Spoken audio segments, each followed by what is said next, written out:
It's day 2 of Russia's invasion. Today, all the focus was on Ukraine's capital, the battle for Kiev.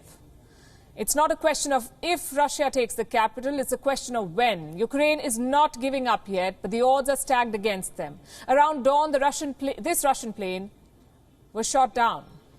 It crashed into a residential area in Kiev. Were there people inside? Was it unmanned? What was it targeting?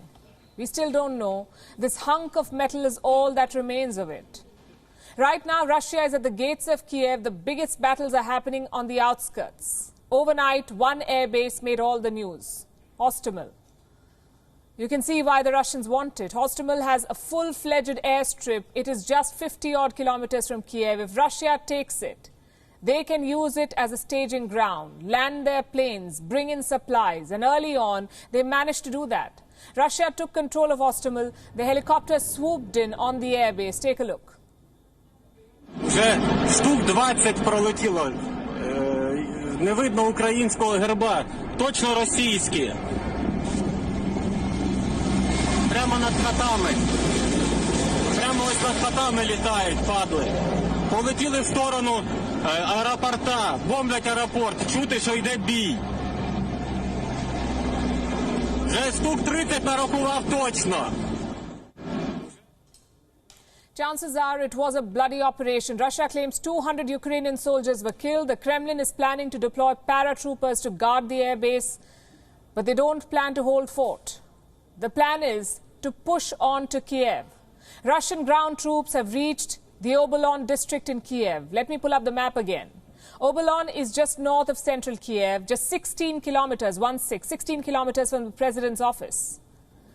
And here's what Obolon looks like right now. Deserted streets, Russian tanks moving around, Russian military vehicles ferrying soldiers. From the looks of it, there was very little opposition. Of course, Ukraine does not admit that. They say it's a street fight now, that their soldiers are challenging the Russian advance. But you have to ask, how much longer? If Russia cuts through to central Kiev, they face a tough question. Do they march in or do they lay siege? If they march in, things could get ugly. There could be street-to-street fighting. And if that happens, there will be massive losses. More than 3 million people live in Kiev, the capital of Ukraine, 3 million people. In the last few hours, 10,000 of them have received guns and ammo. These pictures were shot by a resident in Kiev. Hundreds of Ukrainian soldiers are fanning out and they're carrying ammo, running frantically to their defensive positions. Clearly, Russia has cornered Ukraine. The shift was seen in President Zelensky's own temperament. He ditched the formal suit today, instead appearing in a T-shirt. You could sense the feeling of betrayal in his voice. With NATO reduced to a bystander, Zelensky offered talks with Russia. А ми не боїмось. Today, I have asked 27 European leaders whether Ukraine will be in NATO. I have asked directly. Everyone is afraid. No one answers. But we are not afraid. We are not afraid of anything. We are not afraid to defend our country. We are not afraid of Russia. We are not afraid to talk to Russia. We are not afraid to talk about anything, about security guarantees for our country. We are not afraid of talking about neutrality. We are not NATO members at the moment. But what guarantees will we get? And most importantly, which countries will give us those guarantees? Two things to note here. One, the absolute betrayal by NATO. Their toothless sanctions, their empty words, all of it contributed to this invasion. And two, this offer of talks, it is not organic. Maybe it is better if Ukraine is neutral. But that choice must be made independently, and that is not the case here. Russian soldiers are marching on Kiev, so this is not independent choice, this is blackmail. Across Ukraine, Russian missiles continue to pound cities. Let me show you the biggest flashpoints. Mariupol on the Sea of Azov, Kharkiv in the northeast, Kiev, the capital of course, Odessa in the south, and Chernobyl, which has now been captured by the Russians. These are the big flashpoints. Almost all central and eastern cities are on Russia's radar. Out of them, Kharkiv has seen some intense fighting. These pictures should give you an idea. Destroyed tanks, casualties lying on the floor. The Battle of Kharkiv is a bloody one. For Russia, the big advantage is their air superiority. They can take out air defense systems. They can drive out ground positions, but not every strike is on a military position. Let me show you another picture.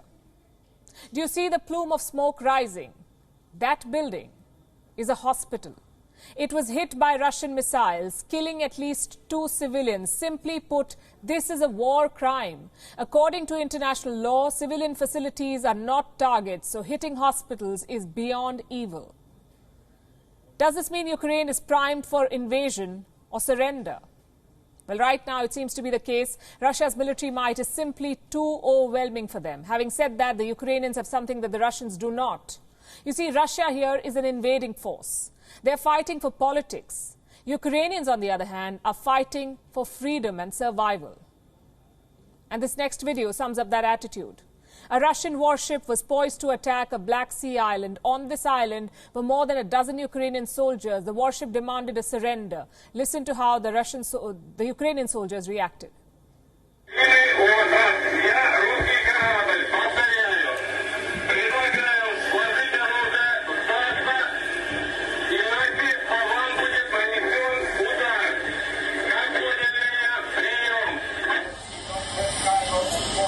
Все. Нахуй тоже надо. На всякий случай.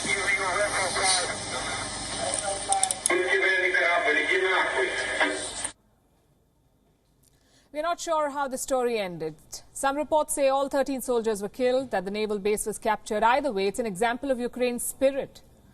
With enough help, they could have repelled the Russians. But the West failed. With their military aid, with their sanctions, and with their false promises, this failure has put Ukraine at Russia's mercy. WION is now available in your country. Download the app now and get all the news on the move.